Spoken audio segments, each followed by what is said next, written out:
Nunca mais vi um hackathon. Hackathon agora tem que ter prêmio de, pô, ir em hackathon pra comer pizza, velho. Agora você tem que ter uma viagem pra Europa de executiva.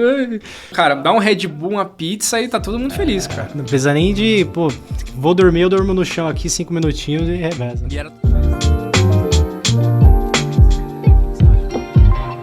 Amigos ligados no Opencast, está no ar a sua resenha semanal, seu podcast de tecnologia. Eu sou o Cadu e hoje estou aqui com o Darnley.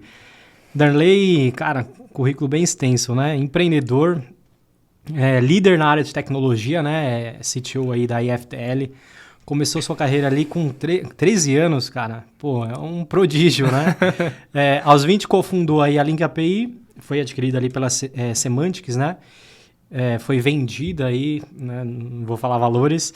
Atualmente é cofundador e CTO da IFTL e aí dedica-se, né? Levar educação de tecnologia para empresas e líderes de tecnologia. Pô, seja muito bem-vindo e, cara, um prazer te ter aqui, um nome como você.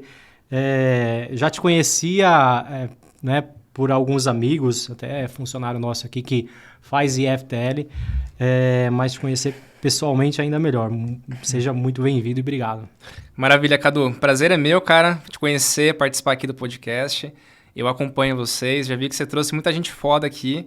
O Eric, então, o Eric, cara, grande amigo nosso em feliz. comum. Pô, então sentar aqui, bater um papo com vocês, cara, tô super animado aí. Obrigadão pelo convite. Imagina, tamo junto. E aí, cara, conta um pouco da sua início de carreira, 13 anos, o que você fazia com 13 anos, cara? Legal, cara. Bom, primeiro, eu sempre fui uma criança curiosa que queria entender como as coisas funcionavam, desmontava carrinho, enfim, celular. E minha mãe sempre viu isso com bons olhos, né? E aí, quando eu tinha 11 para 12 anos, os meus pais se separaram. E minha mãe, ela começou a fazer um curso de administração. Cara, aí ela começou a estudar Excel, ela comprou computador e tal. E aí eu queria ficar jogando, né? Queria ficar jogando de madrugada, porque era o horário que ela tava dormindo. Então, já tinha um amigo que... Internet de escada já? Internet de escada, cara. Putz, sou novo, mas eu peguei um pouquinho dessa época. Legal, legal. E aí eu comecei a jogar e tudo mais, mas ela falou, cara, bom, já que você quer mexer com o computador, você vai fazer algo útil. E ela me colocou para estudar em uma escola da cidade de informática.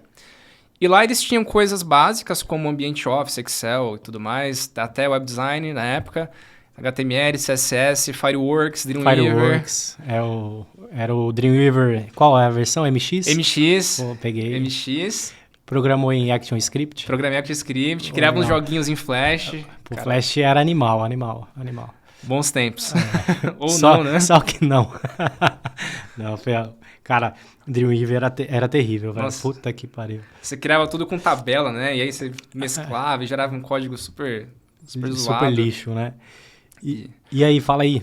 Então, e aí eu comecei, ela me colocou nessa escola. E como eu estudava muito próximo da escola, eu fazia curso de manhã e eu ficava sempre depois do meu curso lá no laboratório, né? E aí eu comecei a criar um vínculo com os mentores. Então eles perguntavam o que eles estavam fazendo e tal, eles me contavam. E a grande maioria deles eram pessoas que já estavam cursando algum superior, seja ciências ou sistemas da computação, né? Então, putz, eu ficava sempre lá. Então eu via eles programando em VB6 e Delphi. E aí eu comecei a aprender ali junto com o pessoal. Então eu tinha 12 anos, quando tudo começou, quando eu comecei meu curso lá de fato. E aí acabei o primeiro ano, que era essa parte mais básica, mas eu já tinha uma vontade de me aprofundar. Aí eu comecei o que eles chamavam de segundo módulo, que era esse curso mais focado em web. Putz, aí eu gostei tanto que comecei a fazer os outros 2 cursos deles em paralelo, que eram de programação e o outro de manutenção. E aí eles me chamaram para estagiar lá depois disso. Cara, você não quer trabalhar aqui? Eu falei, vambora. Então, você tinha salário? Eu tinha uns R$320, descontava 50 do almoço. Vida boa, hein? Pô, foi legal. Então eu estudava à tarde e fazia estágio de manhã. Né? Isso, 13, já devia ter uns quase 15 anos, né? Que foi o tempo de acabar os cursos e de fato eles me contratarem. Não lembro se isso era um aprendiz, estágio, enfim. Mas foi lá que tudo começou. Pô, legal.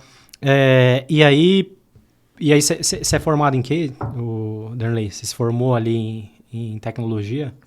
Legal. Eu fiquei nessa escola até os 18 anos. Então, eu virei um professor auxiliar. Então, tinha aula, 30 pessoas e tudo mais. e a galera começava a ter dúvidas durante a aula e ela ajudava. Depois eu assumi turmas, enfim, comecei a dar aula de reposição, comecei a pegar turmas menores e fiquei lá até eu completar 18 anos. E eu sempre programava nas horas vagas.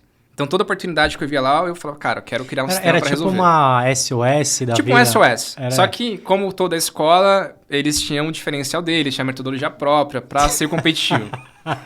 Tipo microlins, mas... Microlins, eu fiz microlins. Microlins. Cara, eu fiz microlins e eu lembro que eu cheguei lá, não sabia digitar direito, eu tava assim para colocar meu nome. Aí eu vi o instrutor falando assim, falou, cara, olha, tem computador em casa e não sabe nem escrever o nome direito. Começou a dar risada, cara. Porra, que Nossa, merda. eu fiquei puto. Fiquei muito irritado. Eu fiz microlins e Allnet, cara. Allnet eu não conhecia. Allnet era, pô... Você era abordado no meio da rua, do nada você tava dentro da escola. Tipo, pô, você era carregado em Diadema.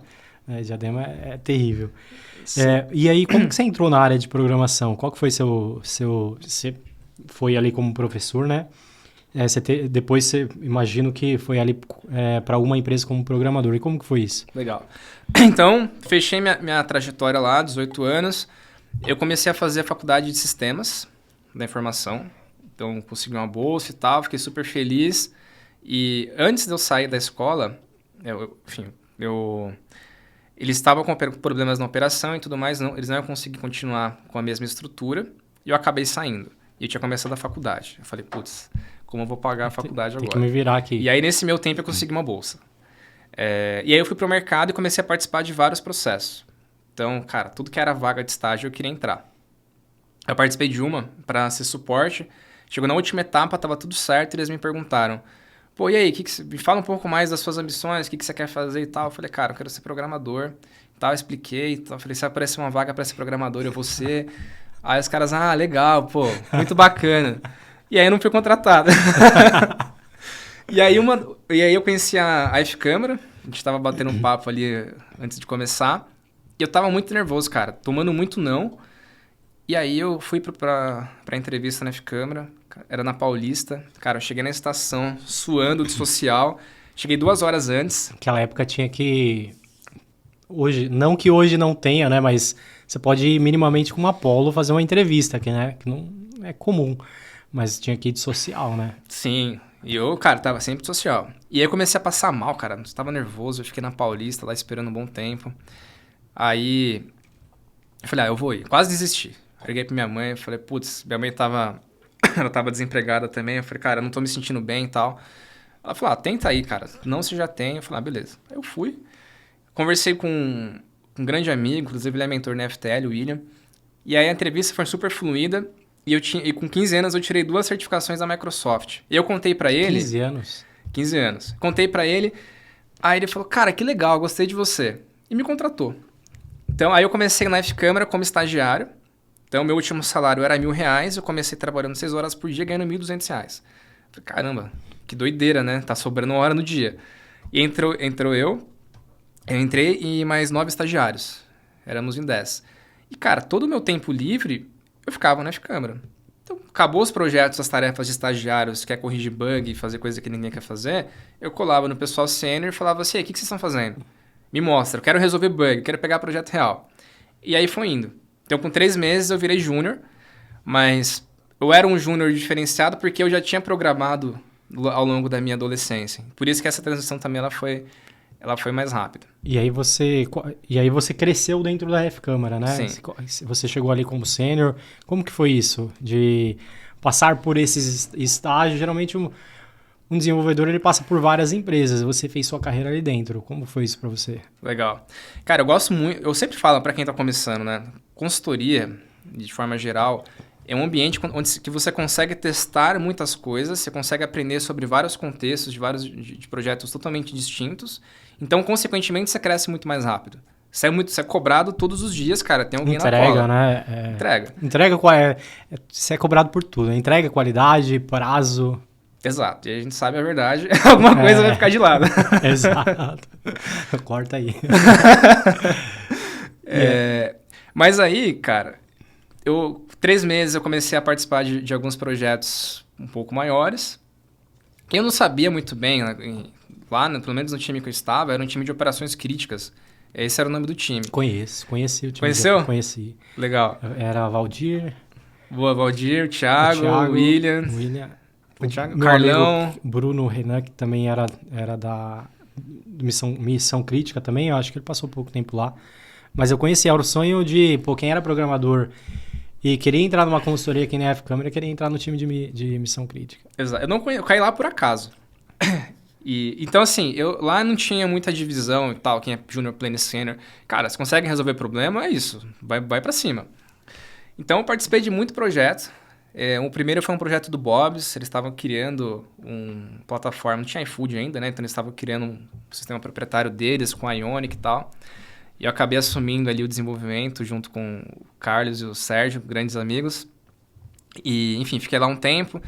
Depois e aí eu fui trocando, né? Fui pingando de vários projetos. Um deles foi um projeto na Duratex, que era para automatizar todo apontamento de campo. Então, o pessoal, basicamente, eles anotavam em papel. Então, o pessoal que está na operação ali, trabalhando lá nos tratores, enfim, no meio do campo deles. E não tinha nenhuma integração para enviar esses dados para SAP. Então, cara, pilhas e pilhas de papéis, uma pessoa no back-office digitando. E aí o projeto era automatizar isso. Então, eu queria colocar um tablet em cada equipamento e esses dados, em algum momento, tinham que ir para o SAP. Trabalha offline, quando sincroniza, joga para o SAP. Faz integração via API. Só que, assim, em nenhum momento, esses equipamentos iriam ficar... crítico tem um projeto desse? Cara, em nenhum momento os tratores, eles tinham acesso à internet. E aí, qual foi a ideia? Não foi eu que tive essa ideia, eu executei na época, mas tinha um caminhão de abastecimento que ele passava a cada de 2 a 3 dias em todos os equipamentos. E aí, o que eles desenharam? Uma API Node rodando dentro do celular, chegava perto do trator, eles se conectavam ali dentro da mesma rede, e aí o equipamento mandava os dados e o celular, ele enviava os novos insumos, atualização de colaboradores e tudo mais. Super simples, teoricamente. Mas, cara, teve muito problema. Que eram muitos dados. Então, 5 MB de JSON num tablet de R$300, cara. Caraca, terrível. Então, assim, eu passei, cara, bons meses lá. Ia todo dia para campo. E aí, testava a distância entre o caminhão de abastecimento e o trator para entender se a gente ia perder dados no meio. Aí, não dava mais para enviar via HTTP. A gente criou um WebSocket. Então, foi um projeto, assim, que, na época, não tinha para quem pedir ajuda. Ninguém tinha... É muito diferente, sabe? É atípico, né? E foi lá que eu cresci bastante. Enfim, eu acabei ficando sozinho no projeto, né? Acabou o budget, eu era o pleno sênior ali, especialista. E fiquei lá um tempo. Foi um dos projetos mais legais. Acabou o projeto. Aí depois desse projeto que eu acabei entrando junto com o Thiago e os meus outros sócios do Udemy, que eu comentei anteriormente, na Link API. Pô, bacana. Então, imagino que essa área de missão crítica foi o que te impulsionou e pegar projetos assim de consultoria, né, de diversos temas, é o que tenha te dado aí o know-how que você tem hoje, né, tecnicamente. Com certeza. E aí fala um pouquinho, Link API, cara, como que surgiu? Pô, qual que foi a ideia que vocês tiveram? Pô, vou criar uma plataforma de conexão de APIs, como que surgiu isso aí? Legal. Cara, nessa consultoria, muitos dos projetos tinham integrações. Cara, integração você consegue olhar assim e pensar em como que você padroniza. Então, você vou criar um connector REST, um SOAP, um de banco de dados, né? E todo mundo meio que queria a sua própria solução dentro de casa. Só que gerenciar isso em larga escala, putz, é uma dor de cabeça. Então, nasceu como um projeto na consultoria, né? Junto com o CTO da época. E aí ele entendeu e viu que tinha um potencial bacana e que isso de fato poderia virar um produto. E aí ele começou a separar as operações. Então acabou esse meu projeto. E nesse meu projeto eu trabalhei muito com algumas soluções da IBM para criar integração. Aqueles barramentos lá que custam milhões e enfim. EBS, né? Então. Não sei nem se a gente podia falar aqui, mas enfim. Não, tem ferramentas mais antigas de integração. E eu tinha muita raiva, cara. Porque primeiro que ninguém sabia usar. Segundo que era super caro e nada friendly, assim, pra gente usar. E aí, conversando com essa pessoa, ele falou, eu tô criando um projeto, esse é o cenário e tal, quero montar um Dream Team. Eu falei, pô, cara, quero muito participar e tal. Aí ele me chamou pra entrar pro time na época. E foi isso. Então, eu não entrei para ser sócio. Eu entrei para ser um, sei lá, um tech lead. Não sei nem se um tech lead. Eu não tinha time ainda, né? Tinha algumas pessoas, né? Tava começando a formatar o time. Eu entrei ali como uma pessoa sênior que ia ajudar na operação. Pô, bacana. E esse processo, como que foi para você? Quais foram os desafios que vocês pegaram ali? Legal. Cara, começou... Quando eu cheguei, o spin-off ainda não tinha acontecido. E aí ele falou, me explicou qual que ia ser a estrutura e tal, que a gente ia virar uma empresa separada, CNPJ próprio e tal. E aí eu tinha guardado um dinheirinho para comprar um carro. E daí eu falei, cara, eu quero ser sócio. Só que assim, eu não sabia o que era ser sócio, eu não sabia o que... no buraco que eu estava me enfiando ali naquele momento. Aí eu falei assim, cara, eu tenho X mil reais, tá? Eu ia comprar um carro, posso comprar um percentual da empresa? Aí ele olhou pra mim, deu risada. Ele falou, cara, vou pensar, vou falar com os advogados para ver se é possível. Aí, enfim, beleza, né? Eu não já tenho, vamos embora. 3 dias depois ele me procurou e falou, cara, beleza, vai rolar. Enfim, aí me explicou como ia funcionar a transação e tal, fiquei super feliz. Falei, cara, legal, agora eu sou sócio, pô, a empresa é minha. E aí? O que muda agora? O que eu faço? O que eu faço? E aí eu comecei a participar de reuniões estratégicas. Reunião com sócios, porque todos eles já tinham empreendido. Pô, eu tinha 20 anos. Tomou muita porrada? Muito, cara. Eu ia pras reuniões, juro por Deus, cara. Tinha vontade de chorar depois, porque ele não entendia nada. Cara, começava a falar CAC, coisas básicas, tipo CAC, LTV... Métricas de venda, de... Cara, puta, ciclo de venda e tal. Eu falei, caramba, eu preciso compensar de alguma forma.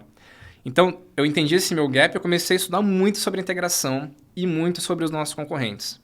Então, beleza, eu não conseguia discutir sobre estratégia, mas, cara, eu conhecia o produto e tudo que dava para fazer como ninguém. Né? E aí eu fui ganhando a confiança ali dos meus outros sócios.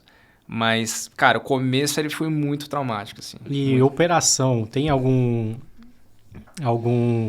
case, pô, quando começou a entrar cliente, como que foi isso aí? Legal. Até tecnicamente, tipo, pô, suportou a operação, escalar?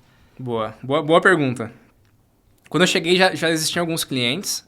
A Link API foi feita 100% em Node desde o começo.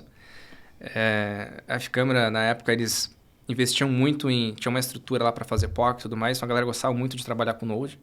Embora eles foram por muitos anos parceiros da Microsoft, né? A gente até falou do .NET. Só que eu não lembro o nome da lib, cara. Mas o pessoal, antes de eu chegar, né, que era um projeto aberto, eles utilizaram uma lib que, cara, não escalava. Não tinha suporte, era um único dev que mantinha lá no GitHub. Eu não sei como eles chegaram nessa lib, mas era uma lib para fazer basicamente fila conectada com Redis. Node, você acha lib, cara, é terrível. NPM, sei lá, você acha para somar 2 números. É bizarro. E Link API rodava nessa época em VMs dentro da Azure.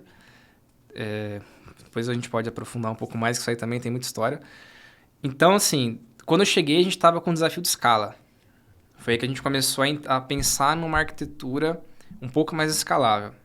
Eu ainda não tinha dessa responsabilidade de CTO. O meu sócio, ele era uma pessoa muito boa tecnicamente, embora ele fosse CEO. E aí, a gente queria trazer algo um pouco mais do momento. Pô, vamos trabalhar com serverless, com Azure Functions. Vamos. Pô, naquela época. Aí, beleza, tava assim. A gente começou o projeto e tal, super bacana. Só que aí tem várias limitações.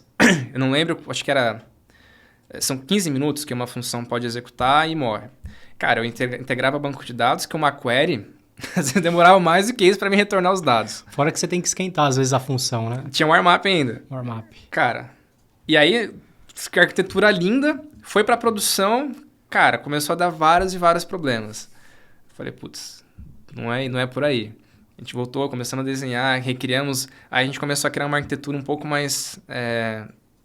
arquitetura de microserviços, com RabbitMQ, cara, que suportou a gente, até hoje roda 100% baseado em Rabbit, e a gente começou a separar. Então, o que valida duplicata, o que conecta nos nossos nas plataformas que a gente está integrando, né, o que é serviço de log, e aí começou a dar certo.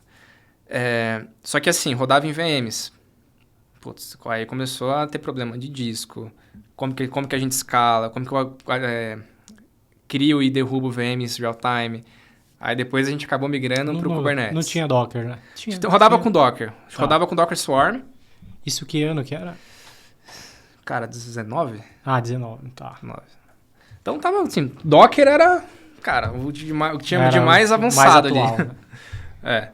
Rodava com Docker, mas ainda assim lá dentro de VMs e tal. Aí no meio do caminho a gente acabou migrando para um ambiente Kubernetes, que aí nasceram outros desafios também, de rede, os mesmos desafios, mas eles foram empacotados de uma outra forma. Foi uma ilusão achar que ia sanar os problemas, né, trazendo uma ferramenta que, né, para escalar microserviços. Né? Exato, cara. E fala um pouquinho dessa sua jornada como empreendedor, cara. O que você aprendeu aí fora, né? A empreender, que você tem que saber de comercial, você tem que saber de operação, você tem que saber de financeiro. Mas o que te trouxe como bagagem aí como empreendedor? Cara, boa pergunta. Como eu te falei, eu comecei cedo e eu não... Primeiro que minha carreira estava começando ainda, técnica, né, de certa forma, então estava começando a ver desafios, arquiteturas mais complexas e tudo mais, e ao mesmo tempo eu estava empreendendo. Então eu falei, cara, preciso focar em alguma coisa, vou focar em... Trade-off de, ser técnico, né, ou negócio. Cara, eu falei, meus sócios, eles me complementavam muito nisso, então tinha um cara muito bom comercial, um cara muito bom de CS, um cara muito bom de produto ali, que era meu par. Então eu deixei muita coisa de lado no começo. Mas no meio do caminho eu percebi, falei, cara, para eu de fato ser estratégico, eu tenho que abandonar só o Techniquez. Preciso aprender a me comunicar com o cliente, por exemplo. Eu preciso conseguir conduzir uma reunião com o investidor sem parecer uma criança que não sabe o que está falando. Né? Então, eu fui colecionando alguns traumas ali no começo dessas reuniões mais estratégicas. Débito técnico, né? Débito técnico, bom. Débitos técnicos da vida empreendedora. Legal, bacana. E aí, no meio do caminho, cara, eu me esforcei muito em entender, de fato, olhar para fora.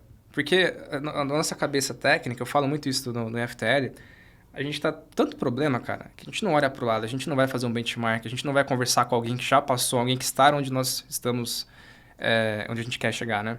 E aí eu comecei a olhar para fora. Então eu falei, cara, quantas empresas existem aqui no meu ecossistema, quantas pessoas eu tenho acesso?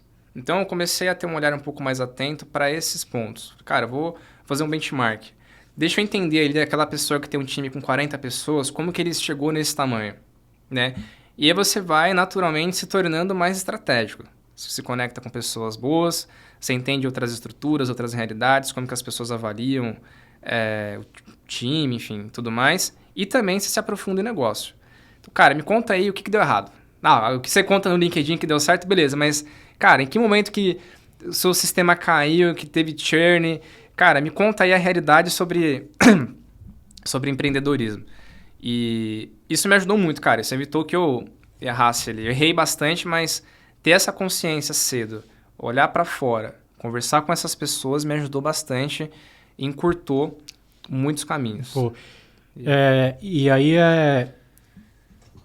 mentores, né, que talvez te apoiaram ali, te ajudaram a encurtar esse caminho, é o propósito hoje, talvez, do IFTL, né? O que vocês se propõem a fazer aí e vem dando certo. A gente vai falar um pouquinho mais para frente. E aí, no final, vocês acabaram vendendo a Link API, né? Foi adquirida ali pela Semantics. Semantics. Pode falar? Pode, sim. Pode. E como que foi para você? Pô, vender algo que você criou, né? Isso é uma parada que imagino que tenha um certo apego. Tem bastante. Então, assim, quando nasceu, cara, o produto... Mesmo eu com o plano de ser sócio, na minha cabeça, não sabia que eu podia ganhar dinheiro com aquilo que em algum momento a gente ia vender. Porque, cara, super júnior. Mas na minha cabeça, eu estava comprando um acesso a pessoas fodas. Cara, eu vou estar perto de quem está onde eu quero chegar, que eram os meus sócios. E eu quero chegar... Qual que era o seu propósito ali? Ser um CTO? Eu sempre mirei ser um CTO estratégico, cara. Alguém que navega entre os dois mundos. Então, assim, eu falei, cara, eu quero sair só do Techniquez aqui. Então, olhava o pessoal discutindo sobre o negócio e tal, eu falei, cara, eu quero ir para esse caminho. Então, assim, na minha cabeça, eu estava comprando um grande acelerador. Em algum momento depois, cara, eu ia para o mercado e ia virar um CTO. Só que o tempo foi passando, o time foi crescendo, então já não tinha mais eu e mais 3 pessoas, eu tinha 5, 10, 15, 20. O time foi escalando rápido. E comecei a entender qual que era, de fato, o potencial daquele negócio. E aí alguns clientes nossos, inclusive, eles tentaram nos adquirir. E como eu era pessoa de tecnologia, eu me tornei o CTO ao longo da jornada, eu comecei a participar de algumas diligências ali para mostrar de fato como que o nosso produto funcionava, a arquitetura e tudo mais, e ver se existia algum deal para a gente. Mas assim, a gente ainda não tinha expectativa de vender. Cara, ainda durante a pandemia, mercado muito incerto, ninguém sabia exatamente o que ia acontecer. A gente estava mirando uma nova rodada ou a venda. E aí a gente falou, cara, vamos de fato investir energia, contratar uma empresa que vai nos ajudar, que vai olhar player, entender o que existe de sinergia. Cara, conversamos com várias empresas muito boas, gringas, mas não era só o dinheiro. Cara, eu não quero jogar tudo que eu construí fora. Jogar na mão de uma pessoa que talvez só vai internalizar a operação e jogar... Cara, não é isso que eu quero. Nem eu, nem os meus sócios. Tinha muita admiração, cara, tudo que a gente construiu, um respeito gigantesco pelos nossos clientes.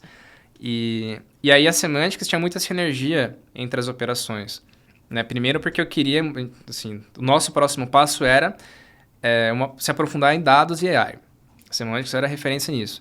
Então, assim, além da parte financeira, que foi um bom deal, existia muita sinergia entre os times. Então, beleza, uma venda, muda muita coisa, mas, de certa forma, a gente não estava jogando fora o que a gente havia construído ali. Então, isso deixou a gente mais confortável. Dorme melhor ali no travesseiro, né? Pô, bacana. Falando um pouquinho de IFTL, vamos voltar um ponto que você se tornou CTO ali dentro. Isso. Fala um pouquinho pra gente, essa transformação eu imagino que tenha sido natural, né? Porque você navegou em diversas carreiras, sim, em diversas cadeiras ali, né? Em algum momento, opa, sou CTO, né? Foi bem orgânico, assim. Porque eu tinha uma conversa muito transparente com meus sócios. Eu falei, cara, eu sei que eu sou super jovem, a gente tá jogando um game que eu nunca joguei. Então, é muito comum, quando uma startup cresce, cara, o CTO ali que tirou do papel, que criou a primeira MVP, que escalou ali para os primeiros clientes, essa pessoa não necessariamente vai ser a pessoa que está apta para um série B, série C, para fazer IPO e tudo mais, e tá tudo certo. Porque os desafios eles vão mudando ao longo do caminho.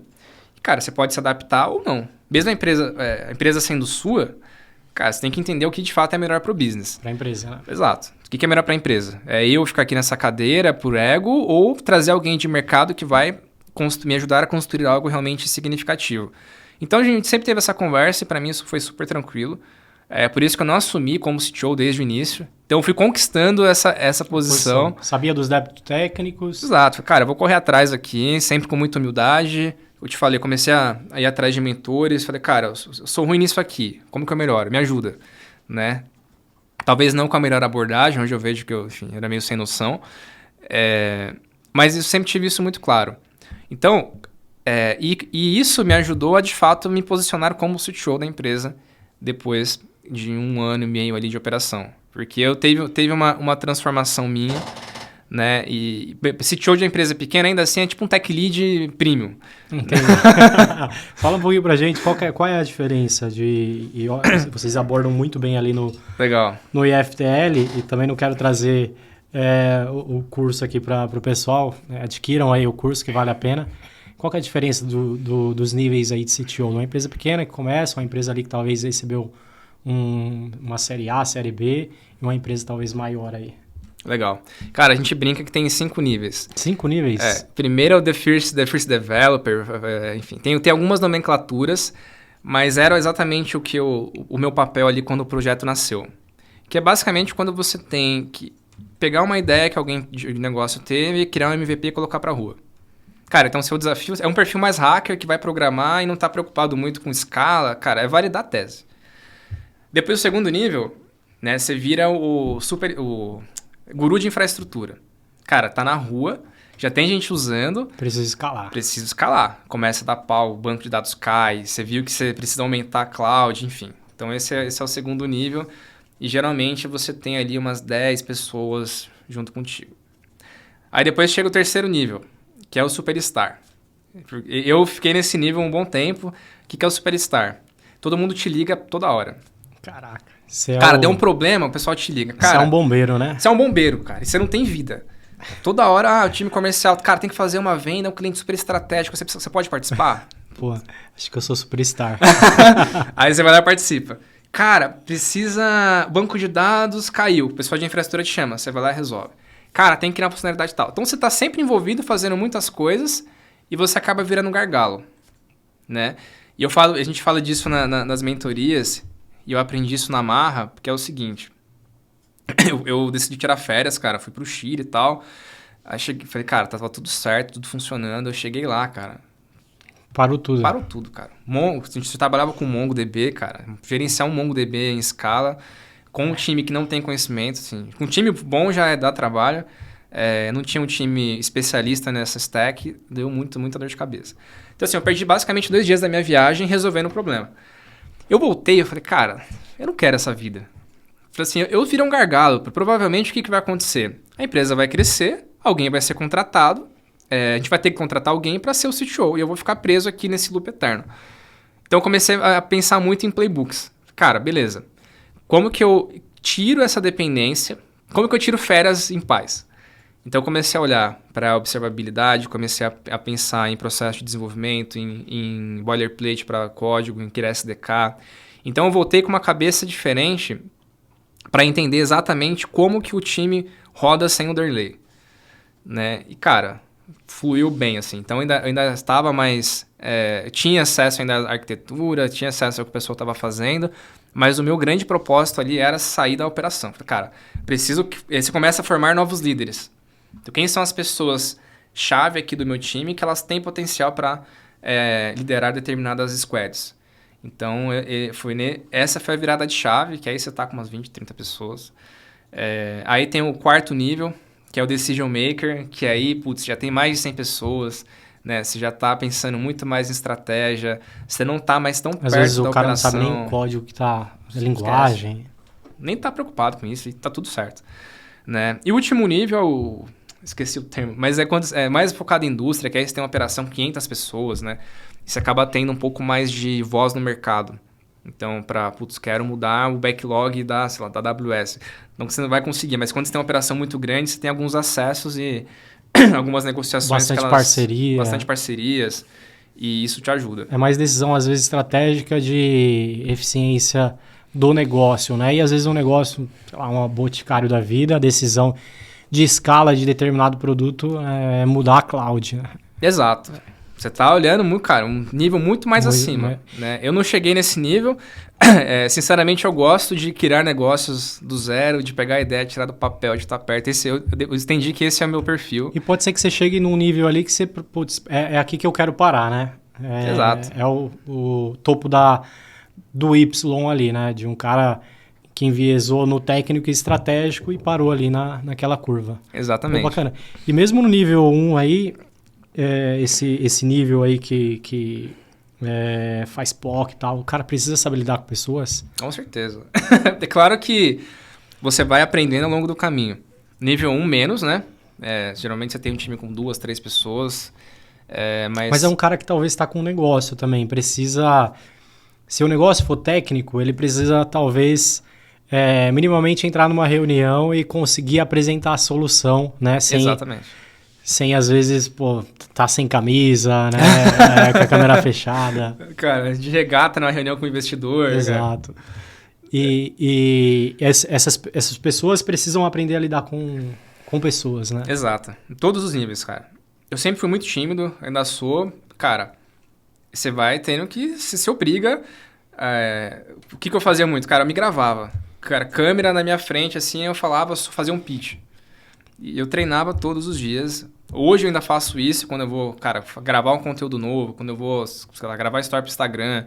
Embora não seja a melhor pessoa para fazer isso, mas comunicação, a forma como você sei lá, se veste numa reunião, tudo isso influencia muito. As pessoas acham que não, e muitas pessoas de tecnologia acabam negligenciando, né? Achando que isso é besteira, mas, cara, você cria uma barreira grande.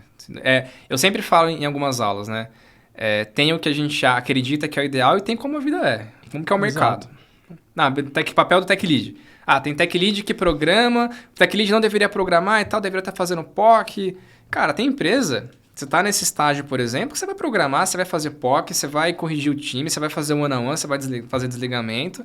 Tá tudo certo. Tem que fazer o que precisa ser feito. Exato. E é entender se aquilo cabe para você ou não. Não cabe? Beleza. Vou para onde uma empresa que tem, de fato, as necessidades... Que eu me adapto, né? Então, é isso. E eu acho que é importante, principalmente empresas que nem a IFTL, deixar claro isso, né? Às vezes não é muito claro pro técnico. Né? O técnico, programar tá ótimo aqui, né? Eu vou entrar com... Eu tinha o Túlio, né? Foi, acho que, a primeira pessoa que eu fiz o podcast. Ele tinha uma galinha, cara. Ele morava dentro do sítio, aí tava na reunião com o cliente e daqui a pouco a galinha subia no ombro dele. A galinha não, cara, não dá. Mas pro cara isso não é óbvio, né? Então, às vezes a gente precisa de pessoas, né, de empresas, treinamentos, mentorias, que traga, né, esse óbvio pra gente, né?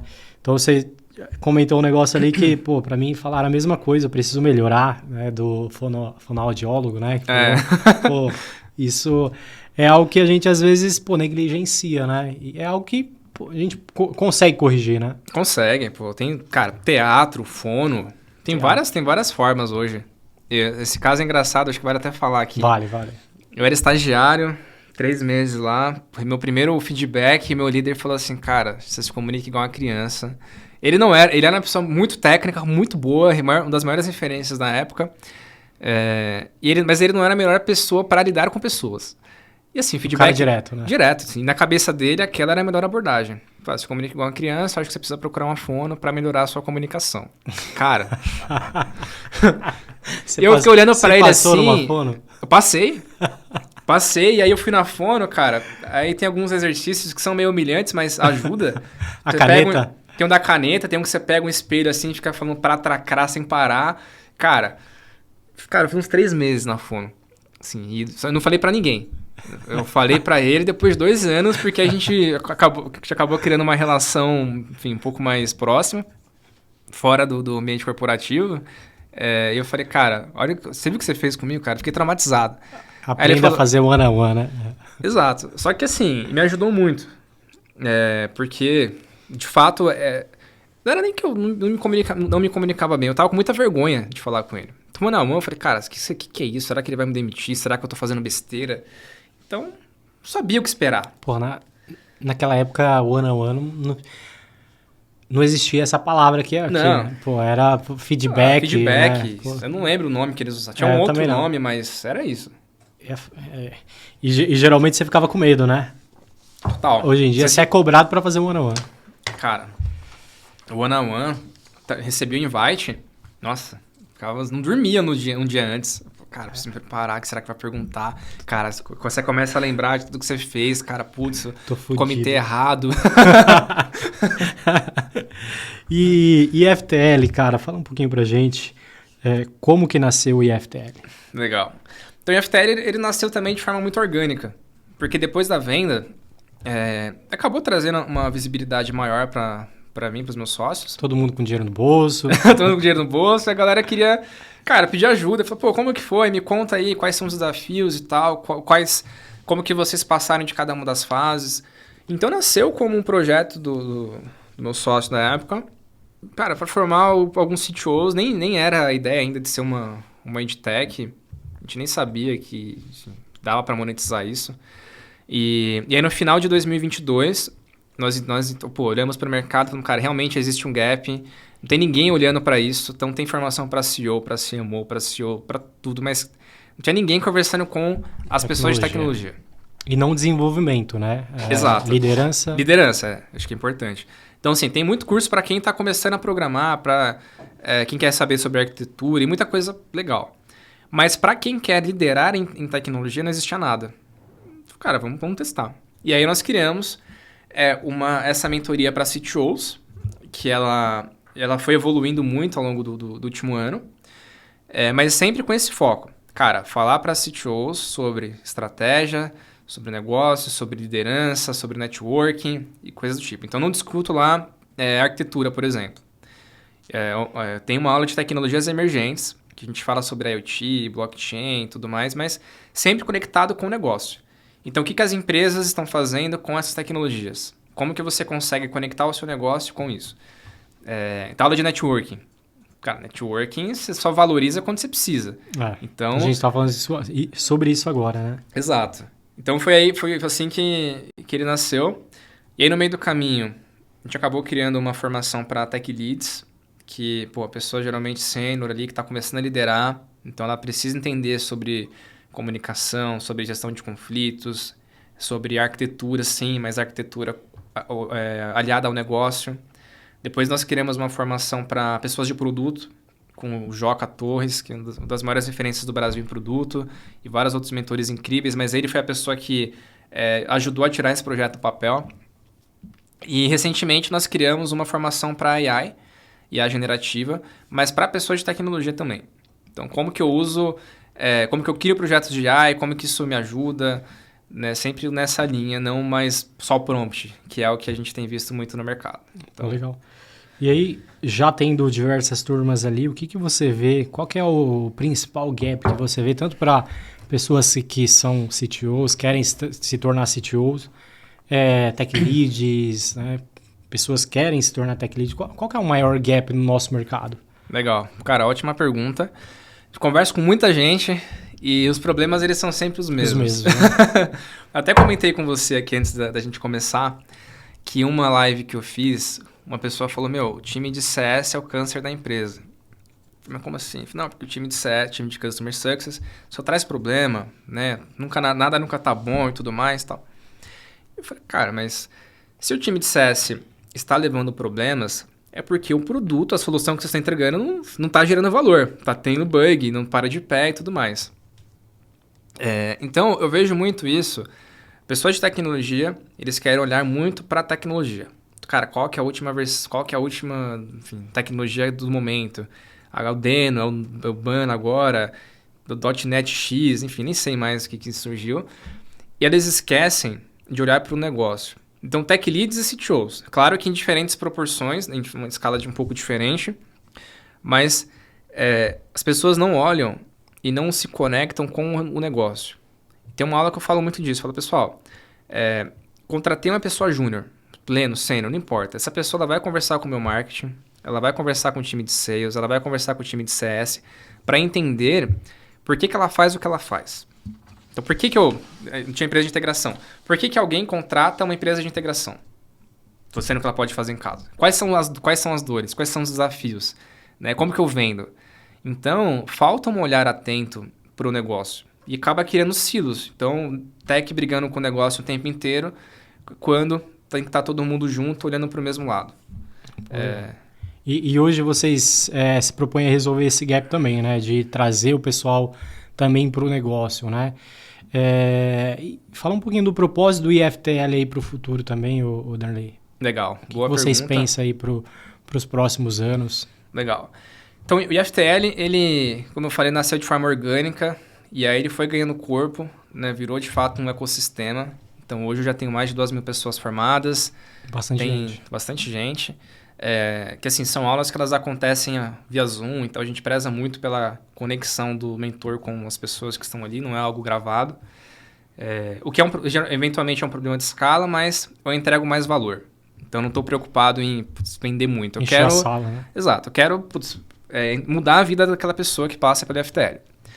E, em paralelo a isso, nós temos uma Venture Builder que cria e testa produtos para a nossa comunidade. Então, eu converso com CTOs, com pessoas que estão na camada ali de liderança. Então, nós temos uma outra estrutura de produto que eles estão conversando com essas pessoas, entendendo quais são as dores. Então, o que eles têm de problema, por exemplo, para métricas? Como que eles iniciam os times, né? Adora métricas. Como que eles automatizam processos? Como que eles estão usando AI? Então, essa estrutura, ela está criando produtos para o meu ecossistema. Enfim, então a nossa tese de negócio é essa. Tem uma comunidade forte, com pessoas super relevantes, e tem uma outra linha, que é a nossa Venture Builder, que assim, não posso falar ainda, mas tem um produto para ser lançado em breve, que é um SaaS. Enfim, não vou falar muito, mas é um SaaS que a gente quer fazer bastante barulho no mercado. Então, vocês estão olhando também para a construção de novos produtos ali, agregar valor dentro do IFTL, né? Sim. Não ser só uma empresa de educação, mas uma empresa que entrega também produtos, né? Sim, com certeza. Eu comecei minha carreira com educação, eu adoro educação, mas a gente brinca que depois que você é picado pelo bichinho do SaaS, é difícil você não querer criar outra coisa, né? Então, esse último ano, cara, foi um ano de muito aprendizado, assim.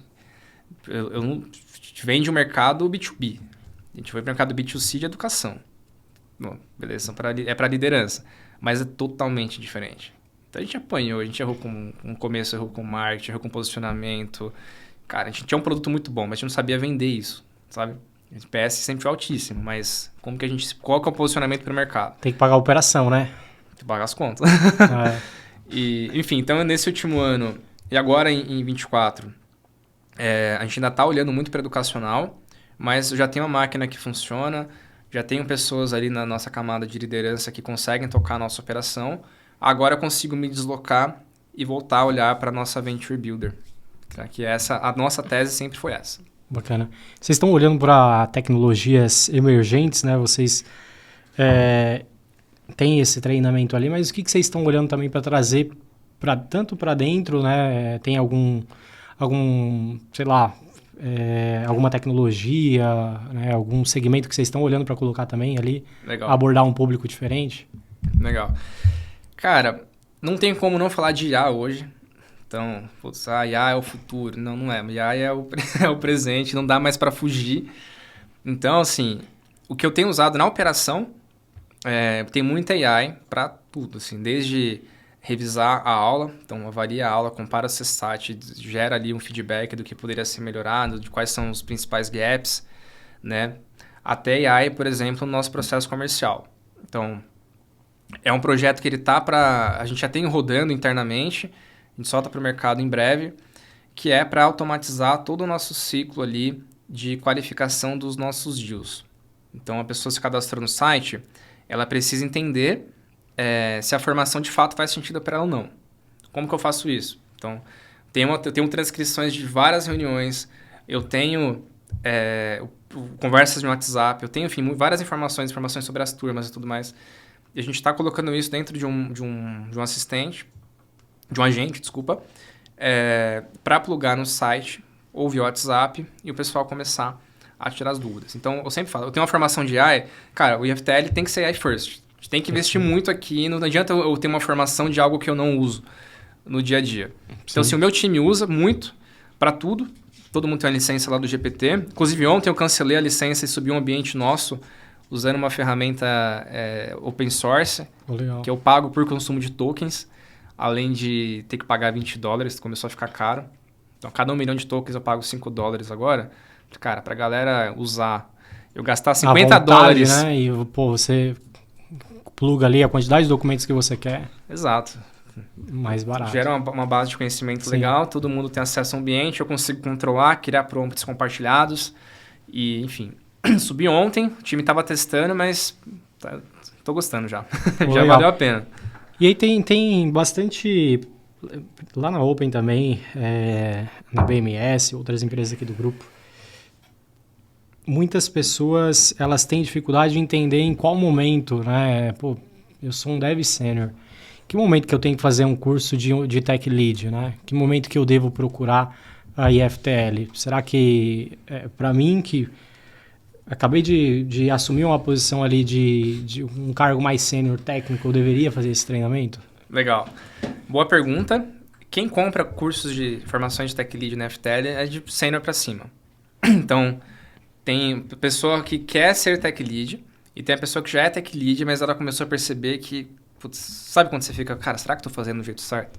Será que tem um jeito melhor de fazer one-on-one? Você não vê só gaps técnicos, né? Exato. Então, tem pessoas que ainda não são tech leads, tem pessoas que já são tech leads, às vezes há anos, mas eles querem se aprofundar, eles querem entender o que existe de melhor prática. E um valor muito, muito bacana do IFTL é o networking que a gente gera entre os alunos. Então, a pessoa faz a formação, ela está conectada ali com mais 30, 40 pessoas que estão posicionadas em empresas estratégicas, que também têm as mesmas dores, eles conseguem fazer muita troca. Então, além do conteúdo ser muito rico, eu sempre falo isso. Cara, networking é muito importante. Se conecta. Mas não de forma... Você não vai... Não precisa ser um interesseiro, começar... Me ajuda aqui, resolve meus problemas. Só querer chupinhar, né? Cara, tem que ser algo orgânico. Tem que ser natural. E é isso que a gente fomenta dentro do ecossistema. Tá? Então, respondendo a sua pergunta. Sênior pra cima. Não tem tech leads. Não tem pessoas que estão tech leads há muitos anos. Mas ainda assim, eles fazem a formação. Né? A gente cria um conteúdo que não é mais do mesmo. Então, são coisas práticas com pessoas que já viveram, que testaram, que erraram, para de fato conseguir gerar valor para todos eles. Bacana. E tem algum case que você fala, putz, deram algum feedback bacana e vocês falaram, pô, isso aqui, tô cumprindo o propósito aqui do IFTL, que é entregar uma educação, entregar uma formação, uma mentoria bacana aí pro nosso mercado. Cara, tem muito case, assim, muito case.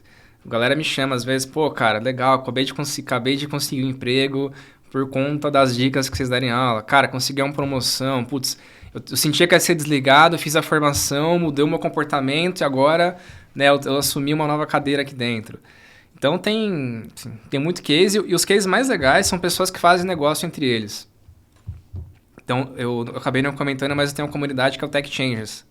O Tech Changers, ele é um produto... Tech Changers? Tech Changers. Pô, legal, bacana. Ele é um produto de continuidade e é uma comunidade. Então, você paga uma anuidade e você faz parte ali de um grupo, né, com lideranças. Eu não tenho uma grade específica, né? Então, nós temos encontros mensais e eu sempre trago alguma referência para falar com o público. Então, eu já levei CTO da Oracle, o Pedro que fundou a Ace, enfim, várias pessoas super estratégicas do mercado para conversar com o pessoal.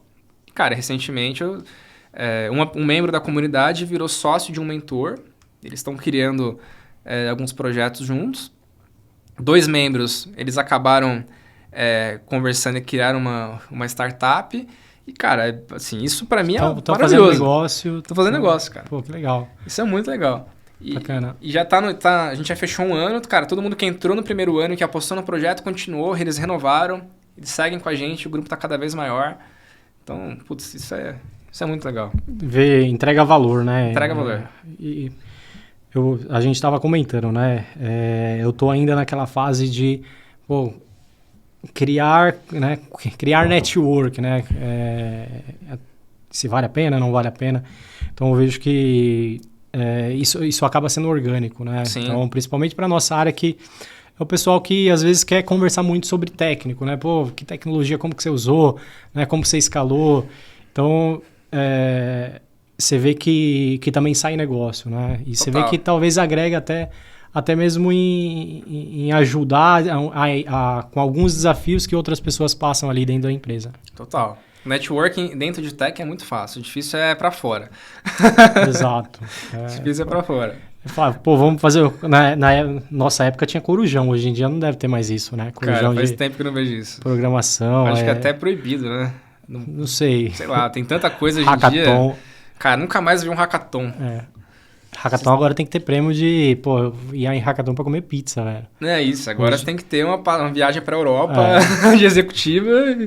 E olha lá, senão você tá escravizando o pessoal. Cara, você trabalhava por Cara, dá um Red Bull, uma pizza e tá todo mundo feliz, cara. Não precisa nem de... Pô, vou dormir, eu durmo no chão aqui 5 minutinhos e reveza. E era todo mundo feliz, cara. Todo mundo feliz. Hoje em dia, ainda pra mim é um prazer trabalhar em uma área que eu gosto, né? Mas eu via que não era o dinheiro, não era o desafio, era tá ali e fazer uma parada que você gosta, aprender. Era muito mais do que dinheiro, né? Sim, então aqui não tinha dinheiro, né? Não, é verdade. Não tinha dinheiro. Cara, mas eu gostava muito, cara. O que você acha que mudou aí, principalmente para a liderança de hoje? Cara, tem o que o pessoal fala muito da nova geração e tudo mais, tem várias polêmicas, mas eu acho que acabou no meio da pandemia, né? Até antes da pandemia a gente via bastante. Então, na pandemia, o pessoal começou a se acostumar a trabalhar remoto, né? As pessoas começaram a ter um pouco mais de liberdade para trabalhar em empresas de fora e tudo mais. Eu acho que isso naturalmente acabou mudando o mercado. Então, as coisas voltaram, e as pessoas já não veem mais o mesmo valor que na nossa época a gente via. De carinho no evento, putz, vamos criar alguma coisa junto aqui e tudo mais. Então, acho que foi se perdendo no meio do caminho. Ambição também, acho que falta um pouco, né? Falta, e eu não vejo mais iniciativas das empresas, cara. Entendi. Você tem visto isso? Não, também não. Eu não sei te explicar, cara. Acho que morreu na pandemia e agora, enfim, não sei. Nunca mais ouvi ninguém falando sobre isso, cara. Talvez vamos fazer um hackathon. Vamos criar o nosso aí. Eu fiz um. Foi legal até. Mas eu vejo que a aderência não é... O propósito é diferente. Então, o foco é mais no prêmio do que no propósito de gerar uma solução, de entregar alguma coisa que é bacana. Entendeu? Isso é verdade. Pô, a gente colocou quase 20 pau. O prêmio foi alto. Então, não sei, cara, talvez... Né, não sei. É polêmico, um pouco polêmico. É polêmico, mas eu tenho visto, pô, todo mundo hoje em dia quer trabalhar 100% remoto, ganhando em dólar, cara, ninguém quer... Como que tá esse mercado? Você acha que mudou? Cara, deu uma regularizada, sim. Antes pandemia e pós-pandemia, como que tá o mercado hoje? Pandemia, pô, você mandava um teste técnico pra uma pessoa sênior, a galera dava risada da sua cara. Por que eu vou fazer seu teste, sendo que eu vou ganhar $7 mil trabalhando pra fora? Eu tô em 5 empregos. Pô, a galera começou a ficar maluca, assim, cara. Eu via cada coisa. Eu ficava, pra onde isso vai parar? Eu já peguei um júnior querendo $20 mil, cara. Nossa, pô. Um júnior, tinha 2 anos de experiência. Sim, beleza, tem gente que paga, tá tudo certo. Mas... Possível, cara. Também é difícil. Se ele conseguir, ótimo, parabéns. Tem que ser muito outlier. Tem muito. Muito outlier. Eu ganhava R$270, cara. Meu primeiro emprego, trabalhava pra caramba, estudava muito. Não tô falando que todo mundo tem que... enfim, se tem outras oportunidades melhores, ok. Mas eu vejo que... hoje melhorou.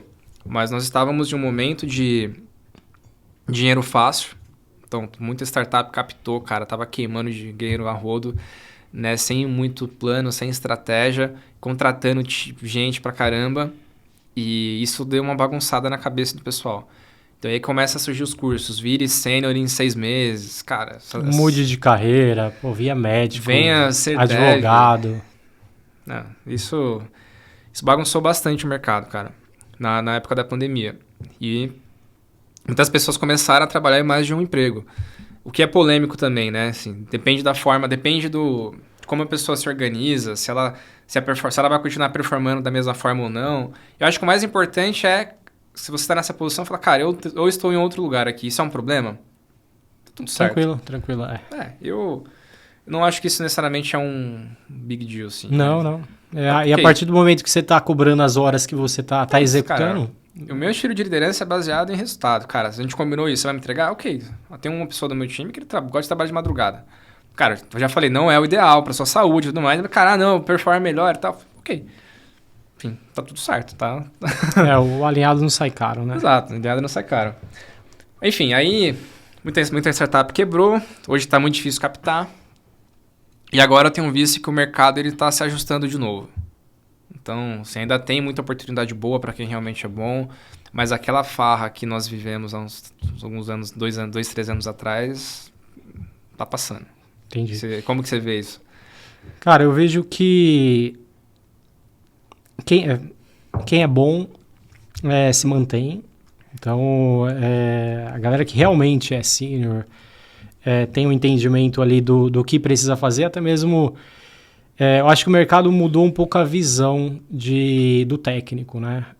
Não tá olhando só o técnico, tá olhando pessoas que às vezes sabem se comunicar, conseguem transitar bem no negócio, né? Toda a questão, acho, comportamental, o mercado tá olhando mais do que talvez uma pessoa que é muito estrela tecnicamente, né? E quer trabalhar... eu tava até conversando hoje com um amigo... E realmente faz sentido, né? O cara sênior, mais antigo, ele tá acostumado a trabalhar... Ele não está acostumado a trabalhar sozinho. Ele está acostumado a trabalhar, né, sobre uma liderança talvez mais próxima. Ele está acostumado a trabalhar com pessoas. Ele está acostumado a disseminar esse conhecimento.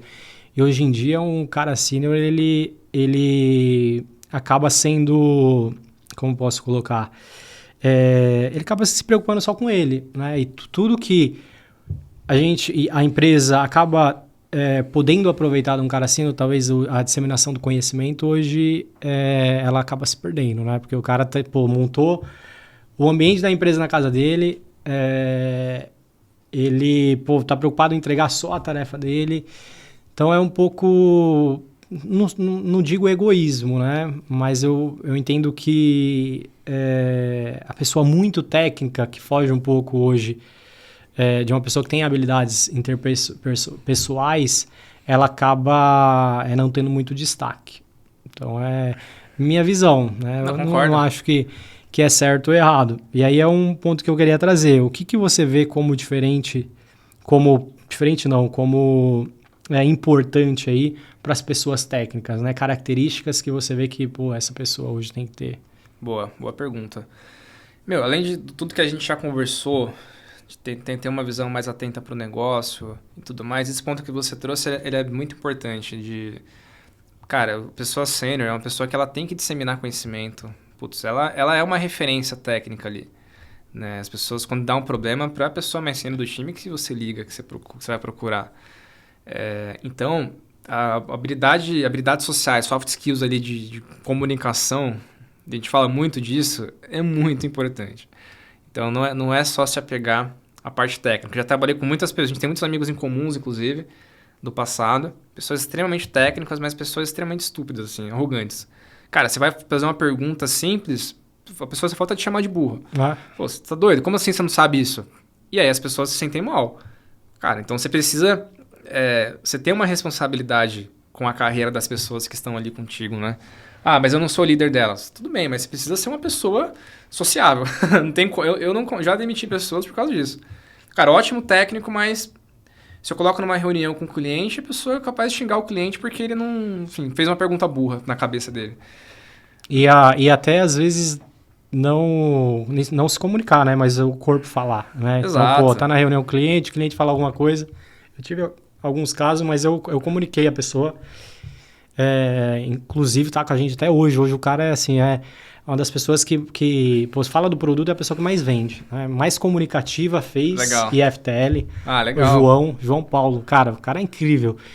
E eu falei pra ele, João, cara, eu vou te dar um feedback, mas não me leva mal.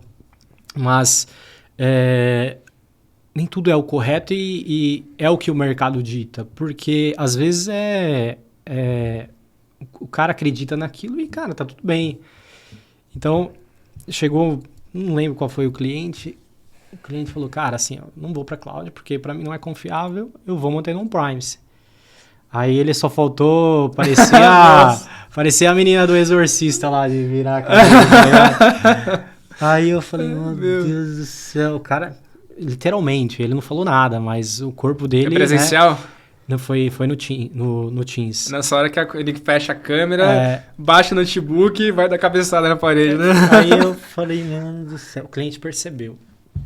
Sorte que o cliente, super gente boa. Nossa, que bom. Aí isso foi algumas vezes, né? O cliente, ele, sei lá, traz um tema de, eu quero usar esse framework porque esse framework aqui não funciona, né? Às vezes o cara não sabe. Enfim, todo mundo tem suas convicções.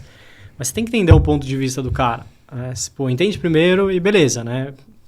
É cliente, né? Foda-se. E aí, eu falei, Joãozinho, cara, é o seguinte... Você não falou nada de errado. Você tocou a reunião muito bem tecnicamente. Cara, parabéns. Isso é incrível. Mas seu corpo fala. Então, você tem que prestar atenção, talvez, em algum momento que o cliente vai falar alguma coisa, tenha consciência e ver como que você está se comunicando, né, com o corpo. Sim, total. Aí ele, Cadu, desculpa, cara. É verdade. Toda a reunião, as outras reuniões, mandou muito bem, muito bem. Então, até teve elogios de pessoas que entraram, chamou ele para fazer reunião. O cliente falou alguma coisa que, tecnicamente, às vezes, né, para as nossas convicções, acaba sendo errado.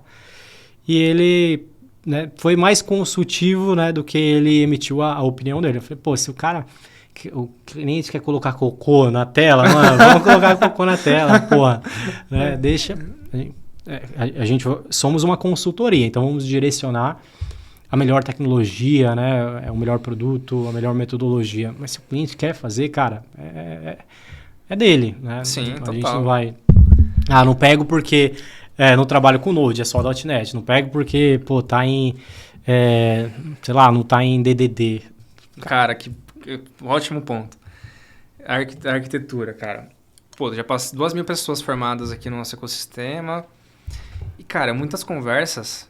Eu já escutei muita startup que deu errado porque o CTO, aquele First Developer, escolheu uma tecnologia super robusta. Cara, a gente vai ter microserviços aqui desde o primeiro dia, porque... Em Golang. Em Go, em Elixir e tal, porque se a gente escalar daqui a 5 anos, cara, a gente já tá preparado. Só que aí, o que acontece? Cara, você não encontra pessoas. Você não se encontra profissional. Então, sempre pergunta, galera, alguém aqui programa nessa tecnologia? Pessoal, não, conheço um amigo de um... Amigo de um amigo... Que tá na Europa. Que tá na Europa, ganhando 10 mil euros. Ah, legal. Acha mais 20 desse aí e traz aqui pro time. Né? Então, a galera foca muito nisso. E começa o over-engineer, né? Você começa a criar coisas para resolver problemas que ainda não existem. E essa é um problema muito recorrente. E até muito mesmo recorrente. Não só criar, mas tentar antecipar. Eu acho que eu falo pro pessoal, cara, deixa acontecer. Deixa acontecer, não, porque, porra, né, determinada tecnologia, determinada API, não sei o que, né, o cliente, quando ele fizer, porra, deixa acontecer. Não se antecipa, né? Então, eu acho que é uma dor também do pessoal de querer prever problemas que às vezes não vai nem... Pô, não preciso escalar para 10 mil clientes. Cara, você não tem um ainda. Pô, exato. Assim, o que eu falo pro pessoal, não é também ser irresponsável. Sim. Cara, mas é até onde dá para ir sem impactar custo, a entrega, o tempo ali que o time está desenvolvendo. Então, qual que é o meio termo? Sabe? E, putz, vai dar problema? Cara, vamos esperar dar. Tem coisa que dá para esperar. Mas eu vejo o pessoal com muita ansiedade, cara, em querer usar as últimas tecnologias e não entender exatamente o que o negócio precisa naquele momento. Low code. Cara, eu vou fazer uma POC, cara, usa um low code. Sim. Eu sempre fui contra. Cara, hoje em dia eu sou um dos maiores evangelistas. Eu também. Meu site subia em Webflow. Cara, Webflow, tem Framer, tem Flutterflow. Cara, tem muita ferramenta. Pessoal, mas cara, eu gosto de codar e tal. E se o projeto crescer? Cara, se crescer, cresceu. Aí a gente investe dinheiro e arruma a casa. Exato. Mas eu quero validar alguma coisa rápido, cara, usa o no-code. Né? Sabe? Usa o que está pronto. Não vamos reinventar a roda. Vamos focar no que de fato faz sentido. Que é negócio. Que é gerar valor. Né? E não tentar usar a última tecnologia porque o Google está usando. Não, terrível, terrível. Falando um pouquinho... E o que você vê aí para os próximos anos, cara? 5 anos aí, o que você vê nosso mercado? Cara, muita coisa já mudou, né? No segmento da educação. Legal. Cara, olhando para o mercado geral, assim, tech, a gente vai ver cada vez mais o uso de AI aplicado para acelerar o desenvolvimento do software. Recentemente surgiu o Davin. A galera ficou doida. Falou, Davin?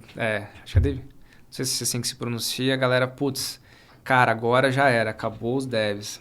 Tem um AI que cria software, tem um AI que... Você viu esse movimento? Não vi. Você coloca uma história de usuário ali, ela já sai... ele cria, enfim, faz code review, faz tudo. Mágico. Pô, no vídeo de demo, de lançamento... Você fala, fudeu, né? Fudeu. Né, mas... Acabou as consultorias de software. Acabou, já era, morreu todo mundo. Mas, pô, o Copilot é algo que já é uma realidade. Não sei se vocês usam aqui nos projetos. Cara, é impressionante o quanto ele te ajuda. Né? Talvez em projetos grandes... Pelo que eu tenho conversado com os nossos alunos, ele ainda não é 100%. Então, ele, cara, sugere coisas que não fazem sentido, dá uma viajada. Mas, cara, cada vez mais nós teremos ferramentas que vão nos ajudar com produtividade. Cara, eu vou começar um projeto. Produtividade e qualidade também, Produtividade e qualidade, com certeza. Não vou login, a gente sempre fala disso, cara, login. Cara, não vou criar um sistema de login em casa. Tem o OfficeZero, tem um monte de coisa. Então, cada vez mais a gente vai olhar para isso, para soluções meio plug and play, que hoje já é um grande Lego. Então, cara, vou criar um software hoje. Cara, tem solução SaaS para tudo. Você consegue subir coisas incríveis em uma semana só plugando ali um grande Lego. Né? Então, eu acredito que o mercado vai começar a ter um olhar mais atento para isso. AI, com certeza, vai fazer cada vez mais parte do nosso dia a dia, dentro do ciclo ali de desenvolvimento de software. Seja para validar requisitos, seja para ajudar no code review, para gerar teste automatizado, né? Então, é isso que eu tenho olhado. E, cara, na educação, até um dos nossos projetos, Tech Lead, a gente falou no começo, O papel do Tech Lead, ele muda muito de empresa para empresa. Então, o que nós temos como projeto? Cara, criar algumas soluções com AI que são muito mais focadas nos desafios do momento daquele Tech Lead.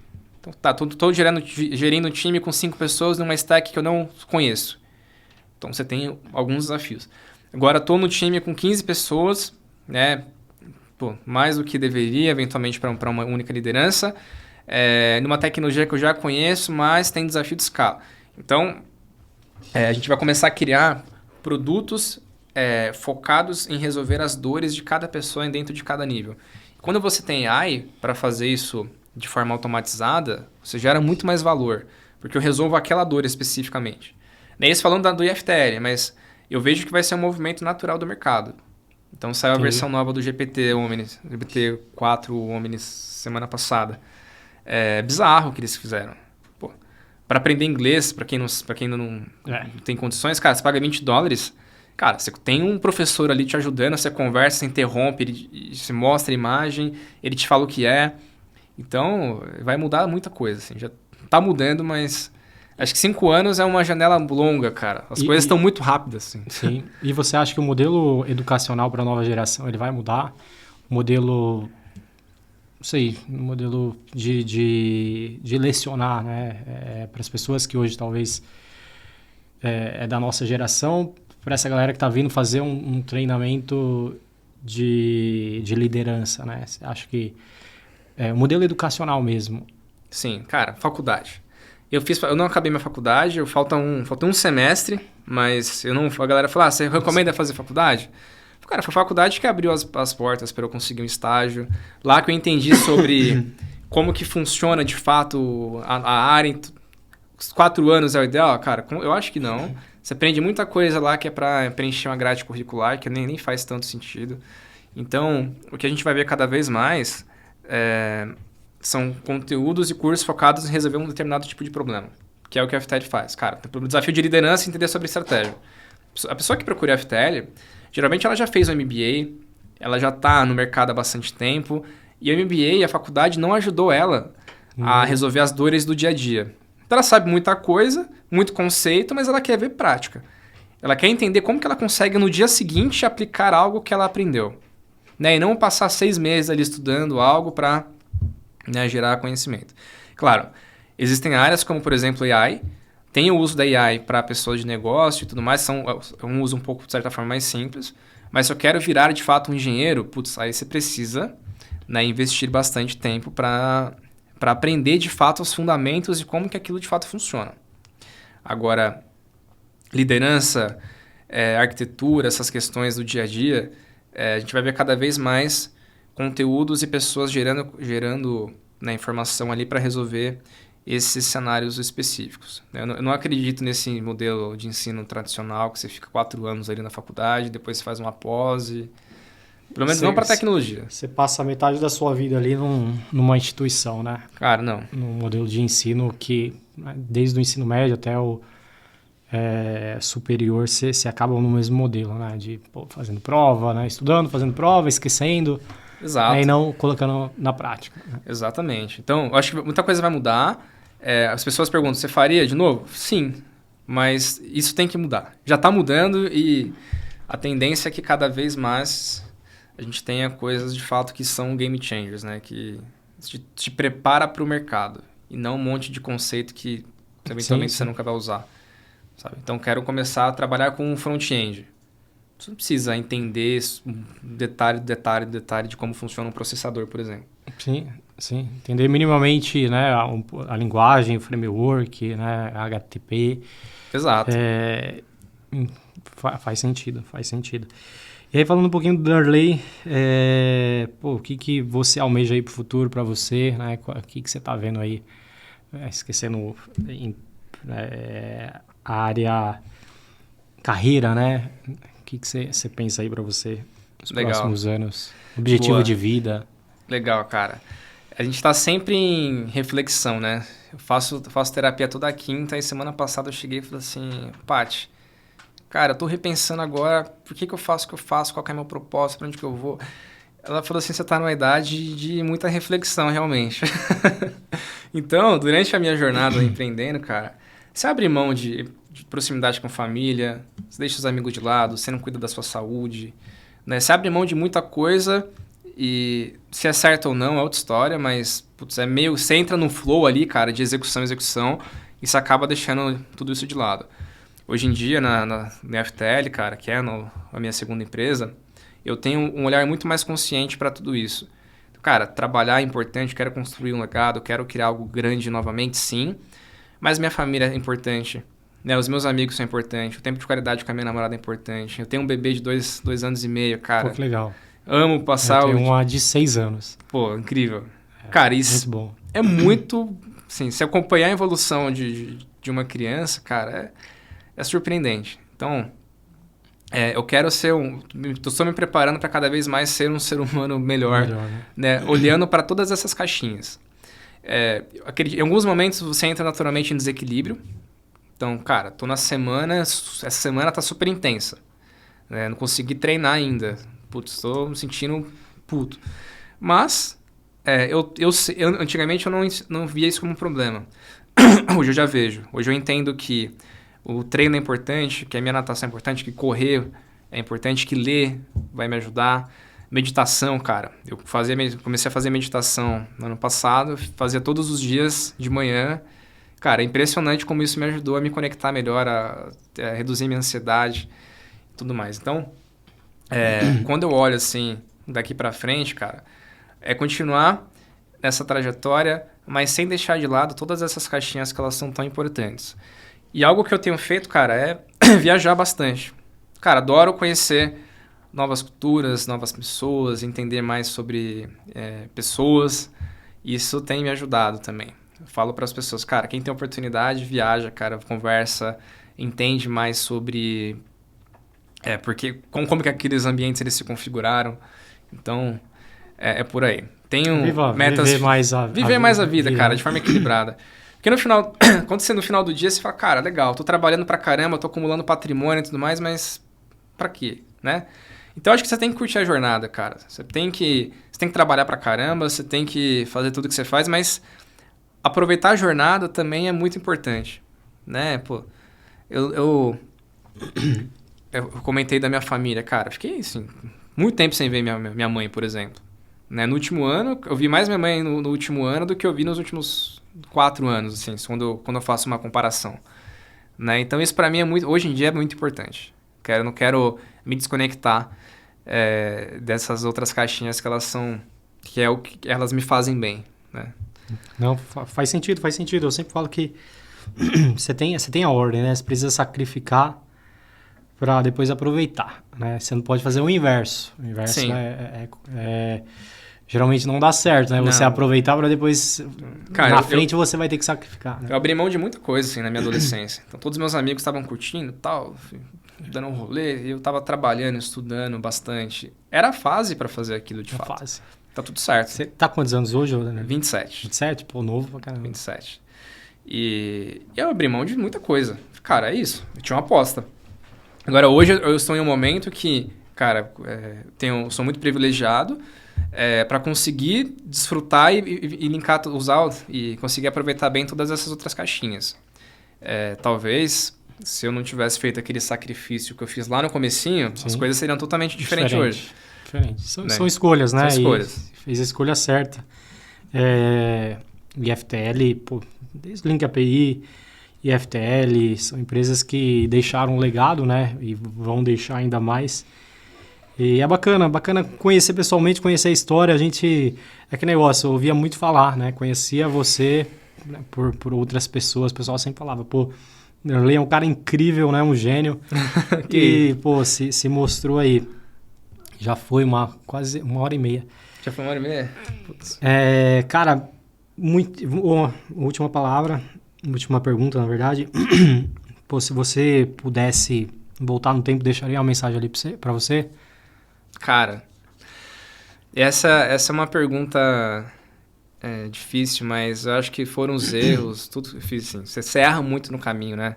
Desde família, profissional, enfim. A gente toma muitas decisões erradas, mas eu acho que foram essas decisões que me ajudaram a chegar onde eu tô hoje.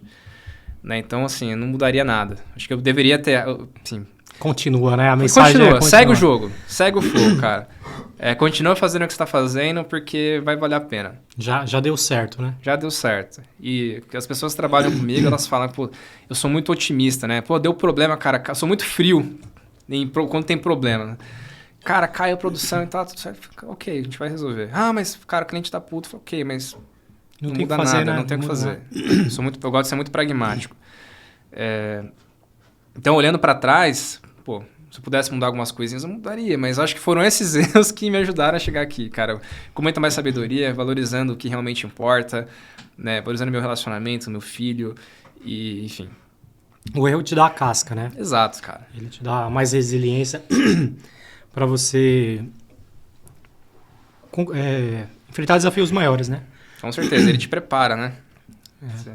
Mesmo muito novo, cara, já fiz muita jornada coisa. Nova, pessoa nova, com uma jornada incrível. Já fiz muita coisa, assim. Eu sou muito grato a tudo que eu vivi, tudo que eu consegui conquistar cedo. Tinha uma meta de patrimônio até os 25, cara, conseguia ter uma pros 30. Não sei ainda como vou conseguir, mas, cara, tô trabalhando. trabalhando. Não, é isso, tô trabalhando, mas, cara, vamos pra cima. É isso. Não tem tempo ruim, cara. A gente vai resolver. Pô, legal.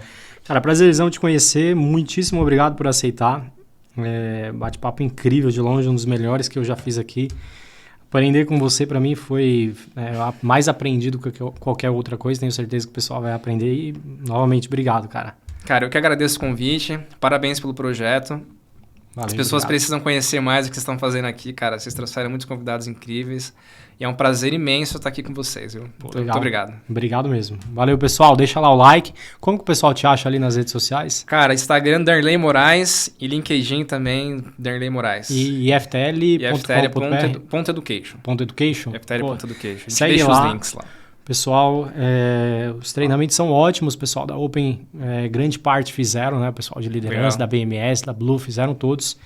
CTO, Tech Lead, né? Todo mundo recomenda. Então, vale a pena. E entra lá no Tech Changers, né? Tech Changers, nossa comunidade premium ali, para quem de fato quer virar o jogo. É bem legal. Quer conhecer pessoal, a galera do alto nível, então entra lá no Tech Changer. O custo não é alto, vale a pena. Vai lá. Boa. Valeu, pessoal. Um abraço.